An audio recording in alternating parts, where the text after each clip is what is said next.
Hi, and welcome to Lincoln Network's webinar all about campaign cybersecurity. As I think we all know, that was a hot issue over the past year, especially as it pertained to election season. So we're here to discuss that topic and how your organization can run with cybersecurity front and center of mind to make sure that no such data leaks happen to you. This webinar is sponsored by CrowdPack. And I'd like to introduce our guests, Becker Polverini, CEO of PKC Security, and Kurt Dukes, the Executive VP of the Center for Internet Security. So thanks both of you for joining us. Thank you for all of our guests for attending. And I'm going to go ahead and pass it over to Becker to do his presentation. Great, thanks. Yeah, it's really exciting to be here. So let me just jump right into it. Share my screen here. All right. So my presentation is going to be short, but basically I'd like to present what I believe are four strategic goals for any campaign or really any organization that has a mixture of aid and advocacy. Cybersecurity is a complex field, so it's going to be pretty quick, but I hope it activates some questions that you can take to your organizations and go try to answer some of these questions to come up with a good cybersecurity policy. And I highly recommend the recommendations that Kurt is going to give in his presentation. They're great ways to put some of these into practice, but hopefully this creates more questions that you can have in your organization. So just a quick introduction. I'm Becker Polverini, the CEO of PKC Security. We're a software development consulting firm in Southern California. We specialize in cybersecurity. That means building products in cybersecurity, and that means building products in areas with regulation or products that are under attack. So this is something we think about often as we build software. So the point today is really to address four concepts that are used quite often in cybersecurity from a strategic perspective. So if you're an executive or a leader of an organization, these are the four things you want to have in the back of your head as you craft a cybersecurity policy. So these are the four basic principles: preparedness, defense in depth, decentralization, and transparency. Like I mentioned before, cybersecurity is really complicated. So we're just going to talk about these four as a strategic framework for thinking about how to protect your organization. So we'll start with the first one, preparedness. This is probably the hardest one to convince people to do, is to do something. And most people think of cybersecurity as kind of like this gauge that goes from secure to non-secure. When in reality, you want to think about it as going from non-secure to prepared. Security is really difficult. It's impossible to make something that's unhackable. The best that you can do is make sure that you've prepared a plan for protecting the 20% of your assets that represent 80% of the risk. So the first question I would give anybody that we're consulting with, or any company that we're working with, is to go and answer these questions for the 20% most critical assets that you identify. And it's to kind of do a little bit of a Mad Lib. How will who attack what for why? And if you can fill out the blanks for the 20% of your most critical assets and make sure that you have some sort of plan in place that reflects that reality, you're well on the way to being prepared. The second thing is called defense in depth. And you can think about it like a castle. So castles don't just have high walls, they have a moat and burning oil and these drawbridges. They have all these things that are independent and that are meant to slow down the attacker. And this is how you can create an asymmetry that favors you when you're up against a well-resourced enemy. You make them fight on your terms. So the next question that you want to go answer with respect to defense in depth is, which systems, if they get compromised, will cause everything to collapse? A great example of this is you don't want to get podested, so don't put everything in your email and then have your email get compromised. So you want to think about the areas in your organization that are brittle, where if you lose one thing, you lose the whole thing. You want to make sure that you have lots of independent countermeasures. The third thing is decentralization, and that's bad things happen all the time, even when you do everything. So you need to go and figure out a way to try to isolate the damage. Attacks have become not really a matter of if, but when. So a way to make sure that you understand the risks and that you bring down risk to an acceptable level is to decentralize. A great way that we recommend is the same thing that the government does with classification. We recommend something called a stoplight classification system. It's much simpler than what the government uses, but think of it as green light, yellow light, red light, and compartmentalize your organization into these areas. In the red area, make sure that only business units know the need to know things. Most organizations tend to put too much in the red, so be pretty fastidious about identifying what's actually need to know. The last thing, and this is the one that's most specific to campaigns, is transparency.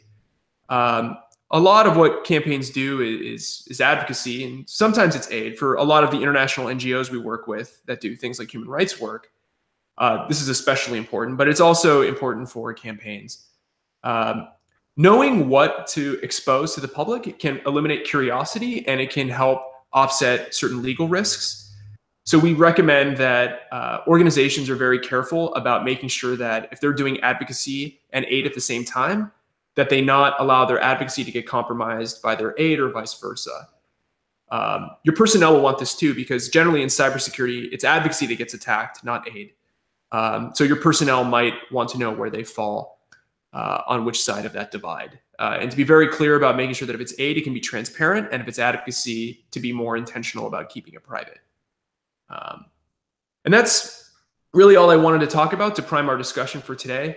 If you need any help with your organization thinking about these questions, I'm available at my email address, and you can get my contact information from our website, pkcsecurity.com. And that's it. I'll hand it over to Kurt. Okay, Becker, thank you. I'm about to share my screen as well and bring up my presentation. So just give me one moment.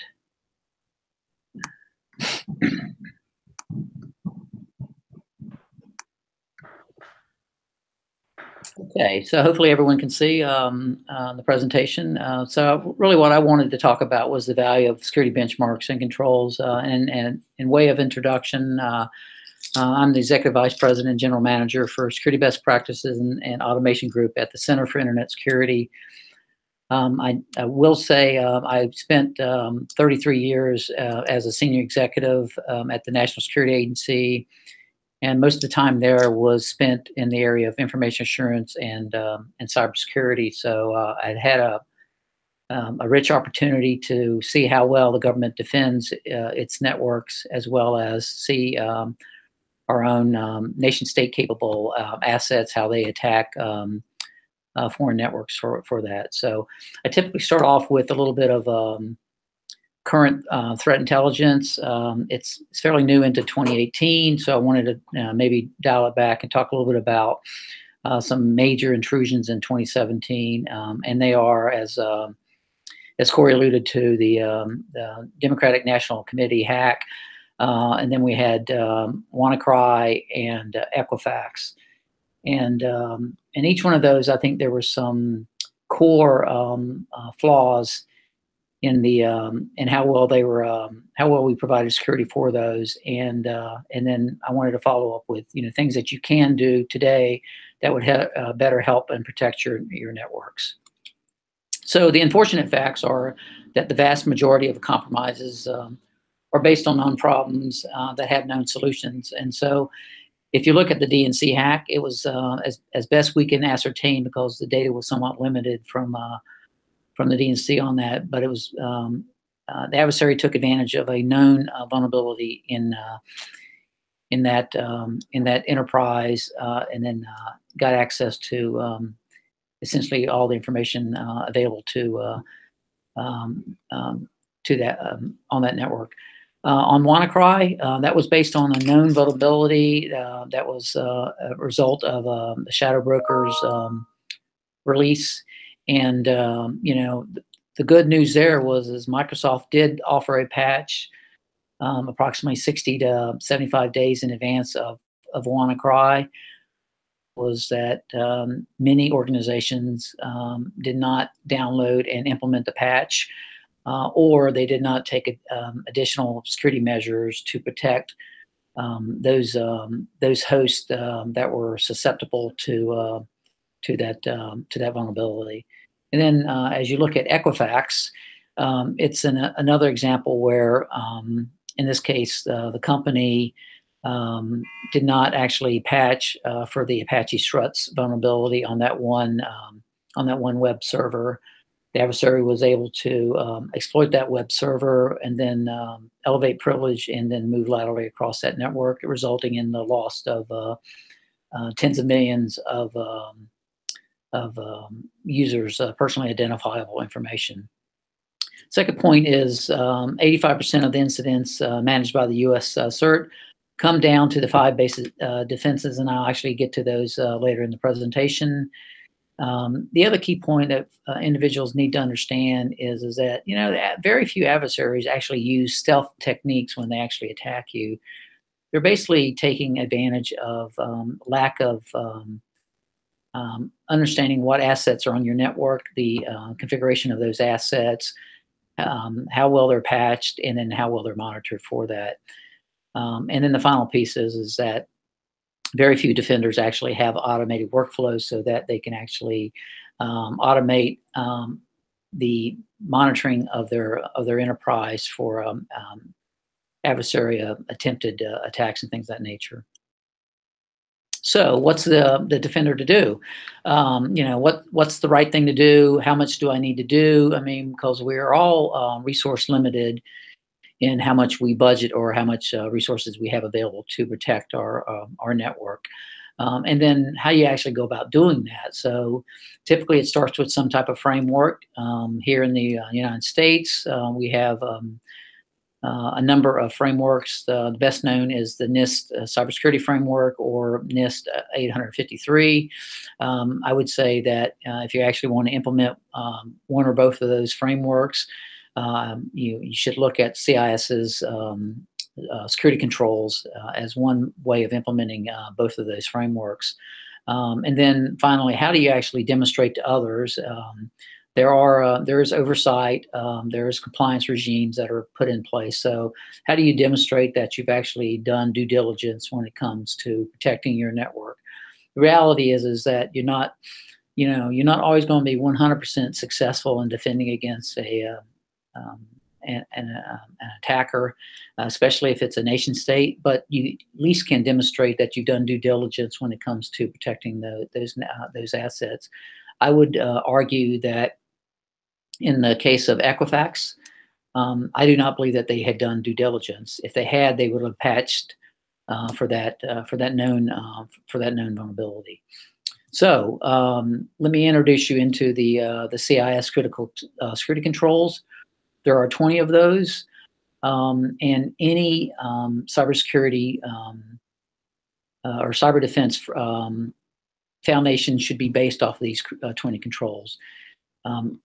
Now, that seems like a daunting task to actually implement all 20 controls, and each one of these controls has sub-controls associated with that. And so what we would tell you is to focus on the first 6 controls, and that really comes down to knowing what you are protecting, knowing your enterprise. CIS control number 1, which is an inventory of authorized and unauthorized devices. So knowing what assets you have on your network. So in the case of Equifax, either they didn't know that they had a internet-facing web server that was vulnerable to the Apache Struts vulnerability, or B, they chose not to actually patch that asset. And that may be okay if you actually add additional security measures around that vulnerable server. CIS control 2 really is about inventory of authorized and unauthorized software. So this kind of gets to knowing what software you're running on your enterprise and what configuration of that software looks like, which goes to defining that secure configuration baseline. At the Center for Internet Security, we have security benchmarks for well over 150 products. And if you think of any major operating system, both client and server, the majority of the databases, firewalls, things of that nature, we have a consensus-based approach for actually coming up with what a secure configuration for that product would look like. And then the third area of focus should be on continuously monitoring for vulnerability of those resources. And that goes to CIS control number 4. So as companies issue patches for their products, knowing the current configuration of that product goes a long ways into understanding the vulnerability of those resources for that. The fourth area of focus should be on limiting and monitoring administrative privileges, and that speaks directly to CIS control number 5, which is the controlled use of administrative privileges. This is where, as an enterprise, you really should limit the number of users that have admin privileges, and then you come up with additional methods to monitor who has that access and how they're using those administrative privileges. Not every user should have admin privileges on an enterprise. It should be a very small number of individuals, and they're empowered to do the patching and configuring on the enterprise. And then finally, you should wrap it all up with continuous monitoring that would give you situational awareness of your enterprise, and that speaks to CIS control number 6, which is the maintenance, monitoring, and analysis of audit logs. If you look at the Verizon data breach reports, year in, year out, they talk about the fact that adversaries, once they have access, gain access to an enterprise, they're typically on that enterprise for many months. The long end could be well over 200 days. The lower end is closer to 90 days. The fact is that if you're looking and monitoring your network on a daily basis and looking at your audit logs, you will probably see indications of a privilege escalation and/or additional access to that enterprise.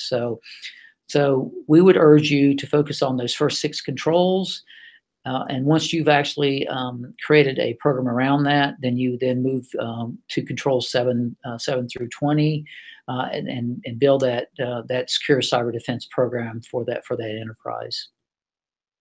So that's pretty much the presentation. I look forward to having a dialogue with you on that. I just need to click off screen sharing here, and there it is. Stop sharing. Okay, so back over to you, Corey. Yeah, so thank you both for your presentations. So as you know, we have some questions lined up, and my first question, and either of you feel free to answer.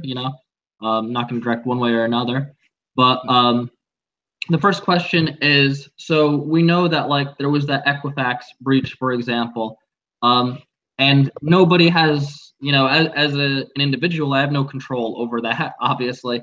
So when something like that happened, what do I do to limit the damage of that? Yep. So if you don't mind, Becker, I'll start, and then you can fill in. So the first thing I would tell you is that companies like Equifax have a responsibility to protect our personally identifiable information, and so that there's a duty of care responsibility that those companies have, and again, we'll let the courts litigate what responsibility and how they atone for that lack of protection of our personally identifiable information. What I would tell you as users, when you don't actually have insight into how they collect your PII and how they use that information, is that you do have available to you free credit reports from the 4 major credit reporting bureaus, and I would urge you that on a periodic basis, maybe it's quarterly, that you pull down and look at just who's accessing your credit information, and that would give you indicators of that potentially someone's actually gotten access to that information and is now using it to either create um, impersonate you or use it for other needs in that regard. The other thing I would tell you to do is as you do your online banking and or online shopping, where a lot of this information is retained by companies, is limit that access to the information. Don't save it as part of your web browser history and things of that nature for that. But those are, I think, some easily things that you can do to kind of at least look for signs that someone's taking advantage of that. Becker, over to you. Yeah, I mean, I think that's part of why I brought up decentralization as a critical thing. One of the ways that you can do that, Kurt obviously mentioned, use something like a password manager. If you use a password manager and have a unique password for every website, if a website gets compromised, that's one account that's completely independent from all of your other ones. Use two-factor authentication. If you have a mobile device that's different from your computer, if your computer gets hacked, they also have to come steal your cell phone. Some guy from Estonia is not going to fly out to wherever you are and come and jack your phone, so you're probably going to be better off. And that's a defense in depth strategy. So that's these concepts really do deliver practical value in the real world. To the point of losing your PII, this is an unfortunate consequence of the 21st century. Equifax was negligent. Obviously, it's for a court to ultimately decide that, but as an engineer, looking at the mitigations that they took to protect, for example, my personally identifiable information, I would be outraged. And I think we're reaching a point where, in the same way that Upton Sinclair wrote The Jungle and we knew what was being put into our sausage, I'm pretty sure something is going to be done about how data is stored. If data is the new oil, the way in which it's being managed right now is pretty bad. And there's very little control over that we have over it.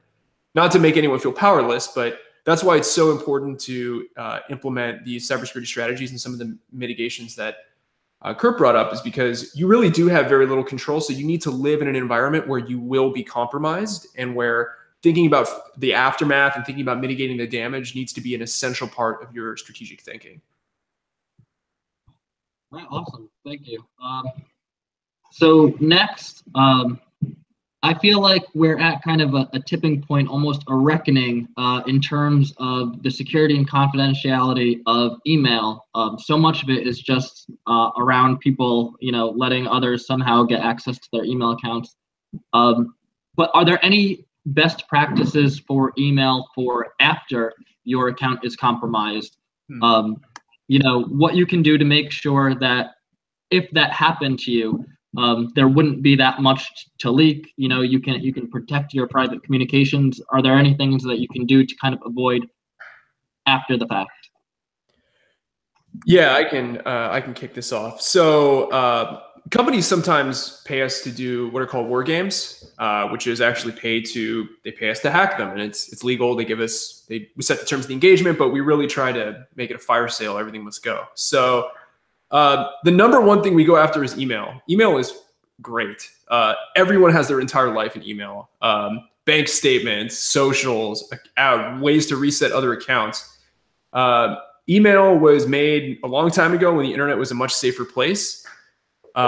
So email doesn't really have any security model. So before I talk about what to do in the aftermath, the first thing I would like to mention is that do not use email for anything truly sensitive. Anytime somebody pitches you on secure email or use this product and now your email is secure, it's snake oil. Because the underlying protocols that email are built on top of were made when companies had like an intranet, where it was, like this internal network that was trusted.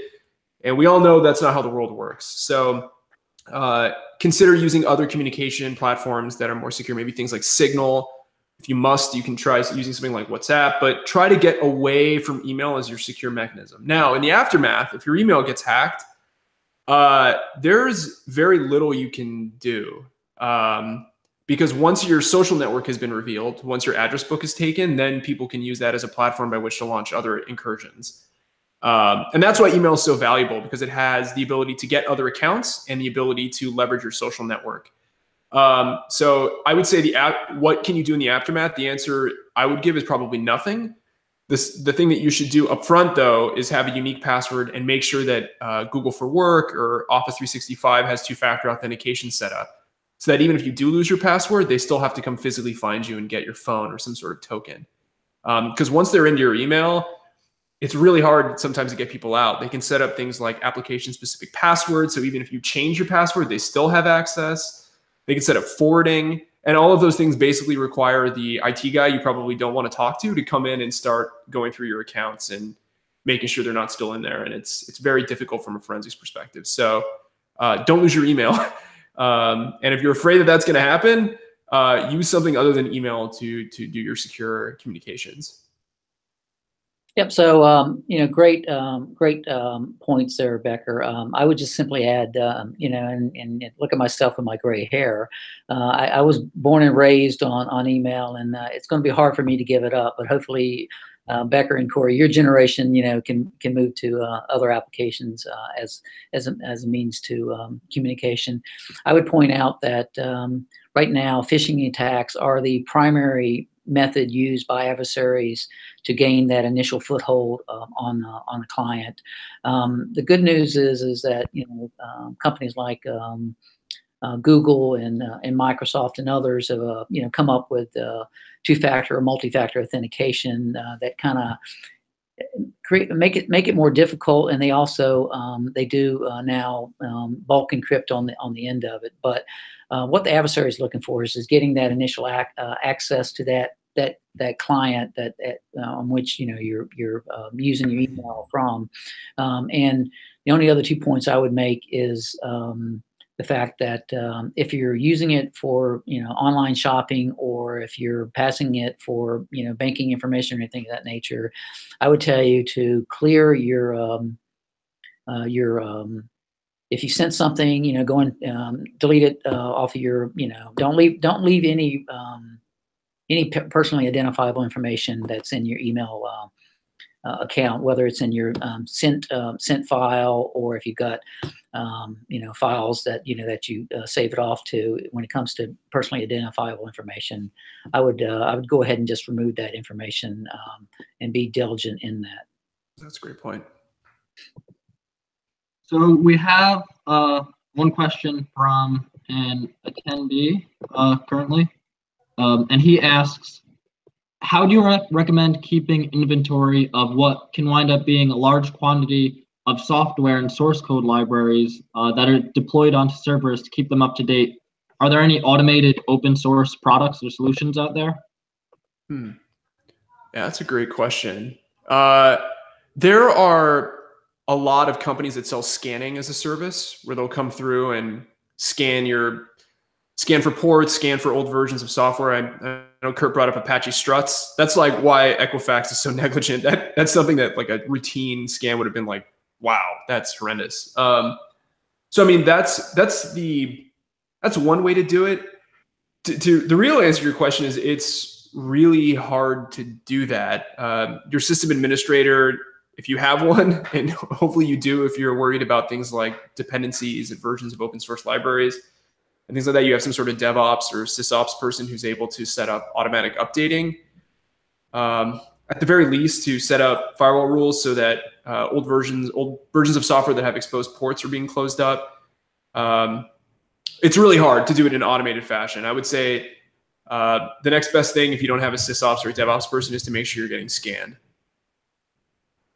Yep. So I would just add a couple of things. So the first one is yeah, there are some open source or free tools that would help you with both inventorying hardware and software. If you don't mind, I would say go visit the CIS website. We have a small medium enterprise controls companion guide that also talks about how you would actually use the controls, but then also points out to some of those open source products for you. The reality, though, is that these are foundation or fundamental things that you have to do, and so it starts with from a software perspective, and maybe you have a controlled or a gold disk where you have a standard configuration for all your clients, and that's what you use, and you update based on that. If you have certain segments of your company that have additional requirements, then you may add additional security capabilities, whether it's a firewall, additional firewalling, or logging and things in that nature to protect for that. But the bottom line is that you should maintain a patch and configuration cycle, as well as knowing what certainly what software components that you have on your enterprise in that regard. Thank you. There's been a lot of talk lately, obviously, about blockchain and cryptocurrencies, especially as they boomed and then now are in the bust cycle. Everybody out there who is invested, but the question is, what are the applications of blockchain for cybersecurity? Is that something that can be deployed within an organization to help them stay secure? Is that something that people shouldn't even be thinking about? Where is the relation there? Yeah, I mean, blockchain is sort of the flavor of the month in terms of cybersecurity technologies that people are going crazy over. Before it was things like Docker and being able to release like secure containers, and now it's blockchain. Yeah, as it relates to campaigns, I would say blockchain is probably not going to be particularly useful as a tool. Blockchain solves some very interesting problems. Like if you're really curious to dig deep, you can look up on Wikipedia something called the Byzantine generals problem, which is very esoteric and out there. And that's what the blockchain, this most fundamental thing, is trying to solve. For campaigns, unless you have some sovereign nation I don't know about, and you want to create a transparent voting scheme, I don't know how you would use it in a campaign. Or if you want to receive like anonymous donations from foreign powers, which I'm sure is like totally illegal. So I would say, as per the thing I said about transparency, blockchain provides very useful tools for transparency and auditing that might be useful, but I'd be hard pressed to find like a really great use of blockchain right now that would work really great for campaigns. Just my 2 cents though. Take it with a grain of salt. Oops. Yep. So great points. Becker absolutely resonates with me. The point about the flavor du jour. There's a lot of promise with blockchain technology, but it's a new technology. You may recall the last, based off of Equifax, as a matter of fact, there's a lot of discussion about we need in this country we need some type of if you will, national identity management capability for that. And of course, people immediately went to blockchain as that technology that we could use to underpin it. So there may be a use case when it comes to identity management, but it is still a fairly new technology, and it hasn't had the same rigor in vulnerability analysis that other technologies that have been used for that. But I think there may be cases where blockchain technology can be used. But I will go back to, there's still a number of foundational steps that you have to do. And again, I think it's embodied in a secure configuration, and then also developing your cybersecurity program around a framework such as the controls best practices framework. And kind of branching off that question, another viewer question we had was, is it more secure to have your development environment in a public cloud like Amazon Web Services? Should that be on a private server? What's the best practice there? Yeah, I mean, I can talk that since all we do is write code. Yeah, the cloud is awesome.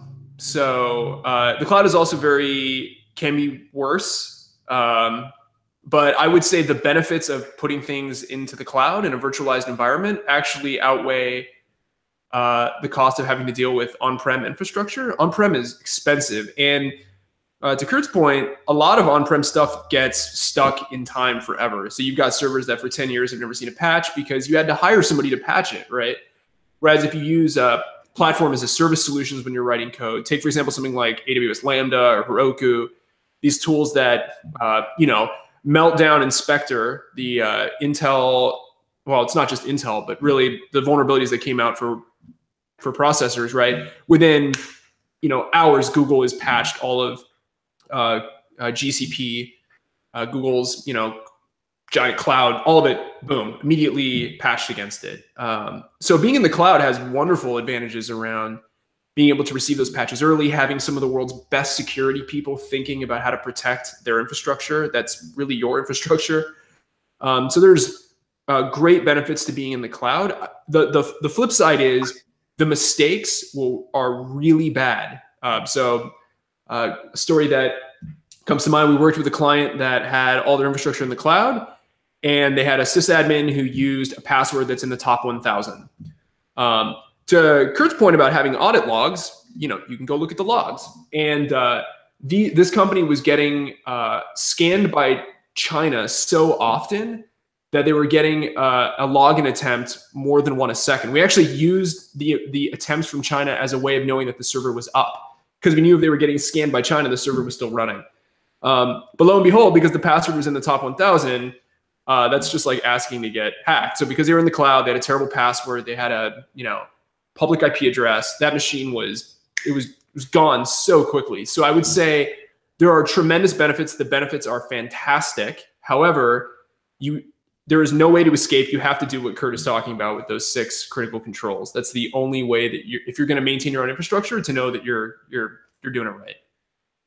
Yeah, Becker, all great points. I think you're absolutely right. It really comes down to, and I think the size of the organization and how many resources they can put into, whether it's a cloud-based or on-prem solution for that. I will tell you, in my previous career, we had an opportunity, and again, I worked the defensive mission for NSA. We had an opportunity to talk to the 3 major cloud security providers. And they are doing phenomenal things in the back end, just to look for signs of an adversary's attempting to attack, that cloud offering that they provide. And another key point that you made, which is really about, if it's on-prem, then there's a responsibility for you to patch, configure, monitor, and again, depending on the size of the organization, if it's small, medium enterprise, well, then you got to spend resources to hire competent staff, or outsource it and make sure that the outsourced staff is competent, that actually can manage that. And so I think there are a lot of reasons why you would go to the cloud for that. But I do believe size matters. The only other point I would make, and I think Becker, you were alluding to this as well, which is even though it's hosted in the cloud, the company is still accessing that data in the cloud, and there's some due diligence responsibility that they're using robust passwords and/or 2-factor authentication for how they access that data storage in the cloud. So coming back down to kind of an individual level, if I were to shop for antivirus software, for example, and I look in the wrong places, half of it comes bundled with like malware anyway, and then even reputable software like Kaspersky, now the federal government isn't using it out of concern that there's the possibility for the Russian government being involved with the software.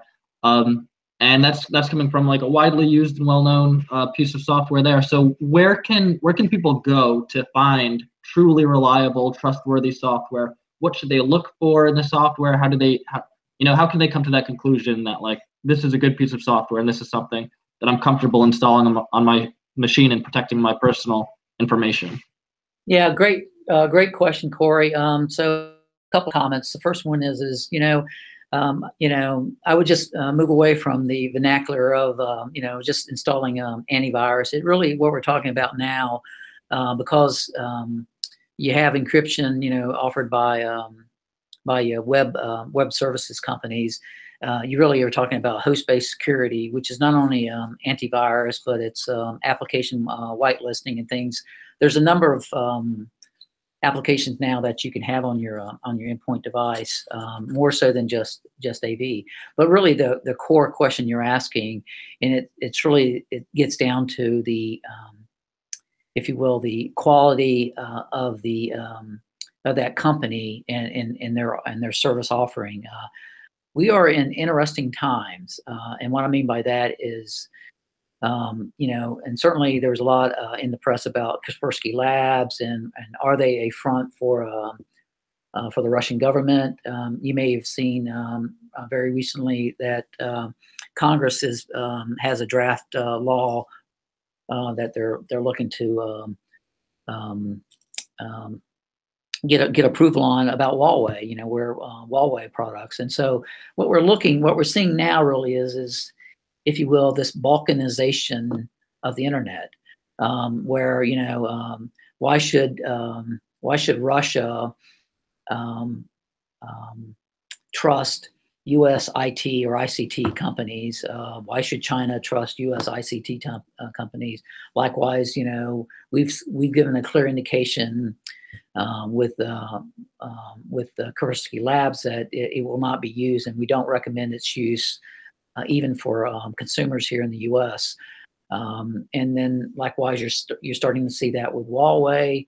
I will tell you something similar happened with Lenovo. Even though Lenovo is probably the number one or number two OEM for laptops and desktops, and they actually bought IBM's PC division in that regard. But there's even dispersions that have been cast on Lenovo products, and I think where we're heading to either it is a balkanization or regionalization of where both governments and or consumers buy their products, or B, that we need to come up with some currency centers or some entities that are based on regionally where the IT sector kind of thinks through or provides data to those transparency centers where they can either create cyber checks or things of that nature to try to help if it is a front for a nation state. But I think we are living in very interesting times based on not only Kaspersky Labs, but most recently with some draft laws about when it comes to whether or not the U.S. government would use Huawei products. The final point I would add is that certainly in this country, and I think in most countries, the actual critical infrastructure that underpins is based off of commercial technology, and it is privately owned. So, for example, when it comes to our core ability to communicate in this country, there's four major companies that actually provide that internet and telecommunications access for us. And so what responsibility does government have in saying what technologies can be used for that critical infrastructure? So I think there's a lot of the discussion occurring between both the government and the private sector on what that means. But I think if we're ever going to get back to companies being able to sell their products globally, then we have to think of ways that it can be vetted by, if you will, these transparency centers. So I think that's one possible solution. Otherwise, then it may become that certain nations trust each other and other nations don't, and we've really gotten into if you will, balkanization when it comes to IT products. Yeah, those are all awesome points. My only, I would add maybe like a thought experiment for people about antivirus. Here's what antivirus does. So in a computer, you've got the operating system, which is sort of like the thing that controls all your hardware, and you've got applications that sit on top of that. Antivirus is like this thing in the middle that's inside your operating system and controlling your programs kind of in the middle that you trust implicitly. So the thought experiment I would give you is, would you trust a Russian company with access to your entire operating system, which is Kaspersky? You're like, would you trust an Estonian company with your entire operating system? That would be ESET. Would you trust an American company that has a really bad track record for storing cryptographic keys? Symantec. Control it. So, I mean, this rabbit hole of antivirus goes deep, and unfortunately, it's really bad. And antiviruses have 100% control of your computer. So the only thing I'd like to say is Kurt brought up application whitelisting, which is, all that means is like, these are the 20 programs we allowed to run on this machine.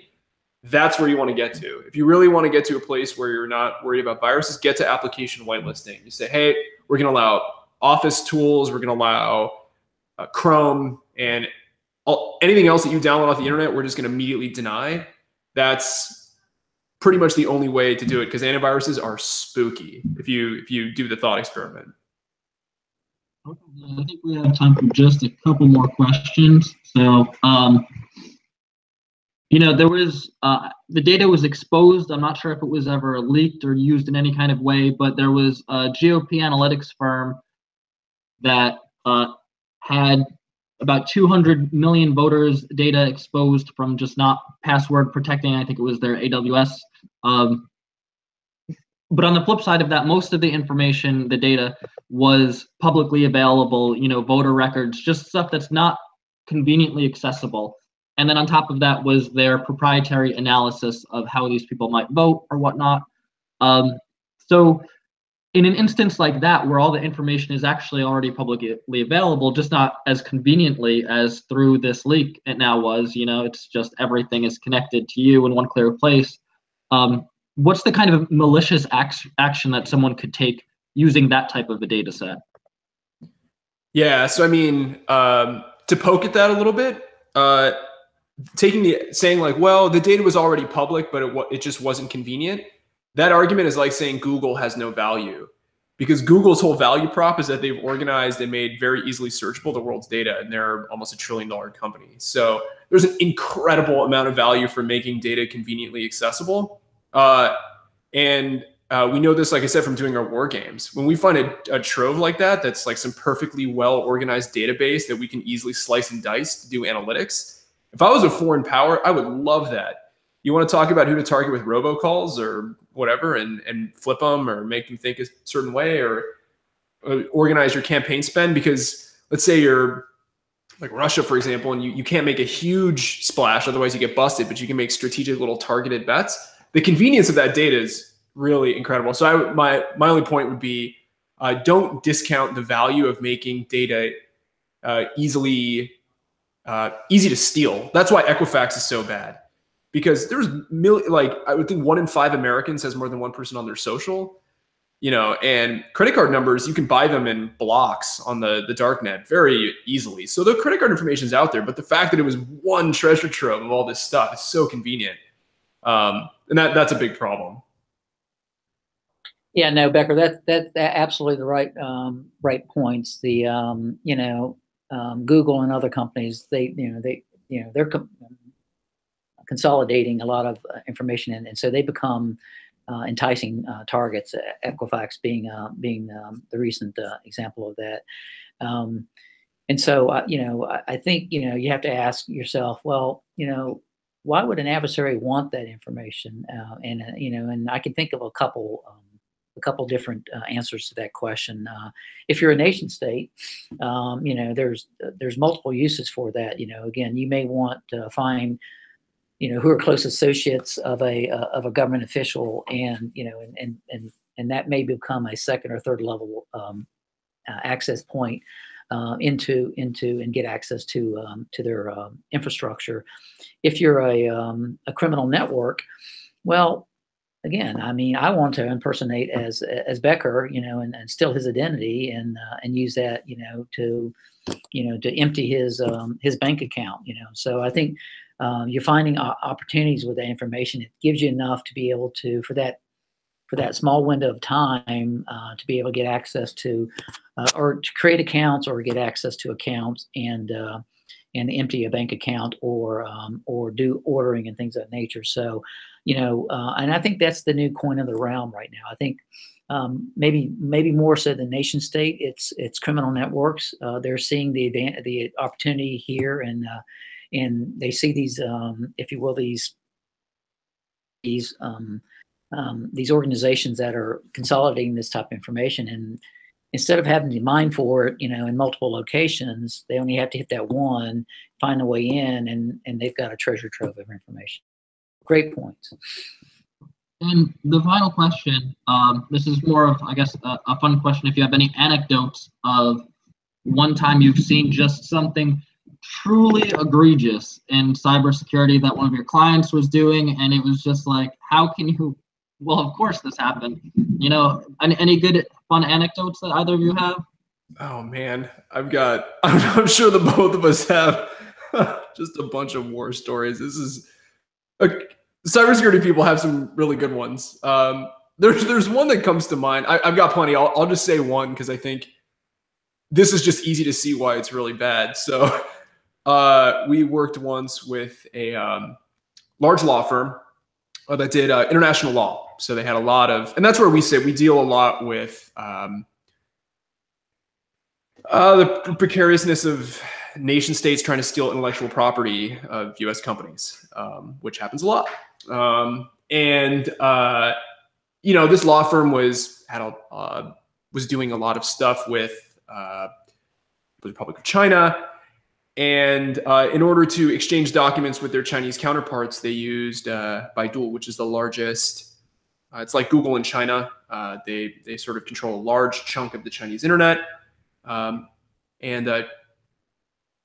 What they didn't realize, and they use it kind of like Dropbox, and this is where they kept all their sensitive personal information for all of their clients. Well, it turns out that by default, those accounts are all wide open. So it's just / the username of the person who had that particular Dropbox for the company, and you could see every single piece of their legal documentation for everything. All their briefs, all of their customer information, all of their accumulated data. And it was just as easy as having received an email from that person and going to their profile. And it was boom, their entire company's records for tens of thousands of people.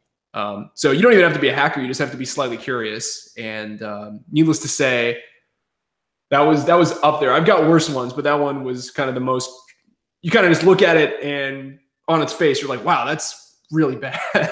So. Yeah, so I would say, like Becker, there's any large number of, just what I would call really poor practices by organizations and individuals. The good news is I'm not going to out them here because I believe in our government, and I don't want to tell you how poorly they actually administer their networks. But what I would leave you with is the fact that, and again, I go back over the last 24 months or so, not one 0-day was used in any of the major breaches, whether it's OPM, Equifax, WannaCry. I mean, they all had known solutions for that. What we're finding is that we're doing a poor job in just basic cyber hygiene. I believe fundamentally that there's really good prescriptive guidance out there and best practices, and maybe we need to have a national campaign around just do this first, both enterprise and users. I mean, any user that doesn't have two accounts, one as admin and one as their own persona at a lesser privilege for their home use. That's a poor practice. We know better than that, but you'd be amazed at the number of individuals that they act as admin and then they go surfing on the internet and going to certain websites that they probably know better if they actually had thought about it, but they're in a hurry or things of that nature, or they haven't actually done an adequate job in basic configuration for that. And so if you look back over the last 24 months, I see that each and every day. Again, Equifax being a prime example. I'll give you another point. Sony Entertainment, right?